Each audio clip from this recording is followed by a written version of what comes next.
yourself newly, afresh, to go meet a crowd, especially with what Delana just spoke about, knowing how to read the crowd? How do you prepare yourself? What do you take as your most important ways to prepare yourself? Well, I would say by now, at this point, being this many years in, you kind of have a feel for the event you're going to the DJ as soon as you see the flyer. Just there's many ways to like figure out what kind of setting you're gonna be in even before reaching there. I try to reach a little bit early. Sometimes if I can, to see the crowd, assess them, which demographic it is, what age group. But there's so many different ways. As far as preparation, in the way you probably mean, I just make sure my software is up to date. I have the drivers installed on my computer. That's something that the software needs to connect to the hardware. And just make sure I have whatever the new tunes are, and yeah, that's really about it as far as preparation. So that's the technical side though. Yeah. Let me tell you what I mean. I spoke to Rodigan once, and I was asking him, is there a method? Because this is something that I'm critically interested in now, this DJ method. And it's something I plan to ask all DJs. And his response was related to preparation. Not just the technical side now, but how you prepare yourself. Mentally. How you decide that this crowd is going to be a particular kind of crowd, and you spoke some of that, but is there any other way that you prepare yourself? You're doing this day in, day out. Does it get boring? What do you do to revive yourself? It's more like second nature at this point. It's actually the opposite for me. It's like walking out on a stage, there's no nerves or none of that at this point. You get me? I mean, there were days when that used to be the case, but it's just second nature. It's our life. It's what we do. Like, it's whatever you're good at, whatever your purpose is. How easy these questions come, how easy it is for you to be who you are. That's how easy it is for us. Like, it's a talent that it gets better with time. Gets better with time. Yeah, so we're always learning. Josh, you began to speak about Alpha, the sound system, Sister Ignatius. And I know many persons in here may not be aware of that. Tell us, who was Sister Ignatius, the sound system she had, and the kind of influence that sound system would have had on the many persons who we now know would have been involved and been educated out of Alpha. Of course. I love to talk about the school. I love to talk about the sound system, so you'll have to stop me. But Sister Ignatius was the first nun to run the music department at what was called the Alpha Boys School. Alpha was an orphanage, actually. Started in 1880 by a lady, a Kingston resident named Jessie Rapole. About 10 years later, she needed help.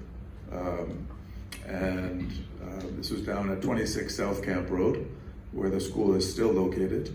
And as I said, after about 10 years, she needed help. The word went out, and the Sisters of Mercy from London replied and said, we're going to send you 6 sisters. From 1890 till now, the Sisters of Mercy have been operating the Alpha program. And the first Jamaican nun to run the music program, which started in 1892, was Sister Ignatius. She was from Mandeville. So she understood the music, understood the power of music, understood the connections to the community and all of these aspects of music that the practitioners know. She essentially was a practitioner herself, a sound woman, a sound nun for sure. But there was a man on campus, a past student named Noel Davey, who had built a sound called Mutt and Jeff. She hired him, and he worked on the campus. She hired him for the school events, and he and Leighton Goff actually operated the sound. One was tall, one was short, so they called it Mutt and Jeff, which is a comic strip, still around today.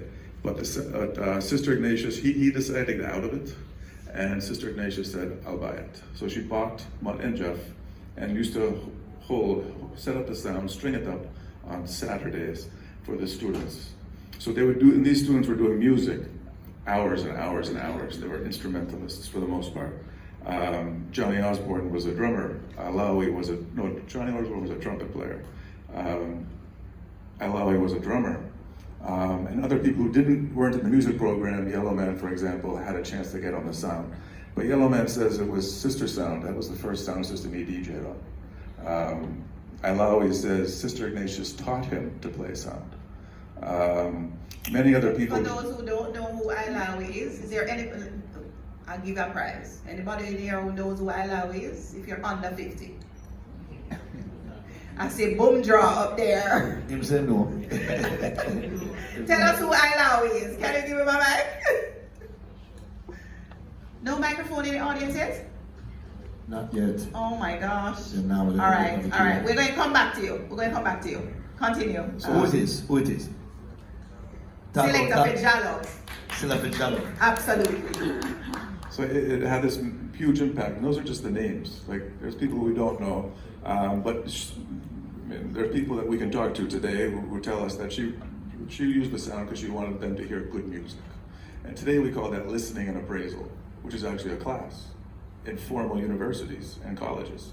So she just knew this instinctively, but that was sound system at the time. It was done instinctively. I think, so fast forward till today, and the Alpha School of Music, which is an associate degree program, said we have to add this. So sound system performance is a required course at the Alpha School of Music for associate degree students. And it's the performance side. There are so many aspects that you could teach that should be taught. Technical side, the cables, building speaker box and things like that. Side. So we'll get there, but and Jamaica will get there too, I have no doubt. But Alpha has been in this for over 100 years, music at least, and sound system is very much a part, I think, of what Alpha's impact has been, and the ability of the school and its students to make connections that allowed them to go through these experiences, that Shaggy and Delano, and everybody here has mentioned, but they did that on campus, as well as off eventually. But those experiences are critical to the development of the artist. Thank you. Gabby, where did your love for music come from? And tell us a little bit about what has been the major stage that you've played on so far. Okay, so my love of music it's just always been, I've just always had a love for music. I've always been inspired by people around me.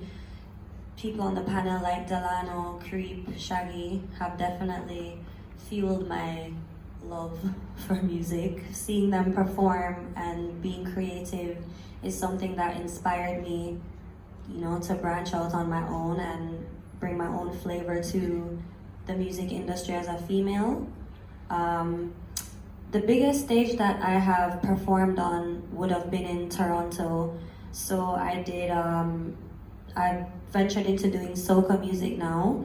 I did a festival called Caravana, which is their soca reggae festival in Toronto. Apart from that, I did some of the biggest clubs in there. I was blessed to have the opportunity to work with some really talented local DJs in Toronto as well. So, with that being said, it gave me the leverage to kind of get to a better place, or maybe skip a few steps, which I'm not really trying to skip any steps, but I had the opportunity to really work on some cool things, which has made my resume very long. That's good. Fantason, where are some of the locations in which you have carried the sound system culture? Well, I have the junior version of Pink Panther, which is called Fantason Movement. You understand? So I've been on tour with Tommy Lee, World Europe Tour, 20 countries in Europe. You understand? I've been to Canada, I've been to most of the Caribbean islands. So, and I have festivals coming up this summer. I have a festival coming up with Luciana in Montreal, and a next one with Barrington Levy in Quebec. So I've been touring as an artist DJ along with playing music on a sound system. But my tours are more likely, it's not the juggling tours, it's more like a special appearance. You understand? Like a special appearance, like 15 minutes before an artist performs. That's the type of appearance I do. You know, so I travel around the world. I've been to most of the European countries and understand the different types of juggling set. You understand? Because I've been to even South America, Costa Rica, and these places where 90s dancehall is the prime time of the dance. So we are playing 90s in the early part, them are play it in the prime time. And most of the dancehall we play in Jamaica, they don't even play it over there. So, you know, you have to broaden your horizon to music and your approach to music. Because as we say, TOK and Buccaneer and General Degree are like Michael Jackson over Costa Rica. So you have to know the music and know, say, it doesn't revolve around the scene that you're seeing here. You know, because every territory has their own star. And those people, they're stuck on, like them clocks stuck on the 90s and they refuse to move it. So no matter what you tell them, say, a 90s dancehall, them say over them side of world. So you have to know how to adjust and don't be like a one-sided DJ where you just tell yourself, say, yo, them song are hot, I'm gonna play them. But no, you have to know how to adjust. You have people in Europe that nobody knows about in Jamaica that when you go to Europe, you have to find them, download them song and play it in the dance. So you have this ability to adjust while touring also. So it's not about just playing everywhere, and you know, it's a, same as Creep says, it's a learning process. Everywhere you go, every country you go, you learn about a new artist, you learn about a new song. So it's an ability to adjust anywhere you go in the world. Boy.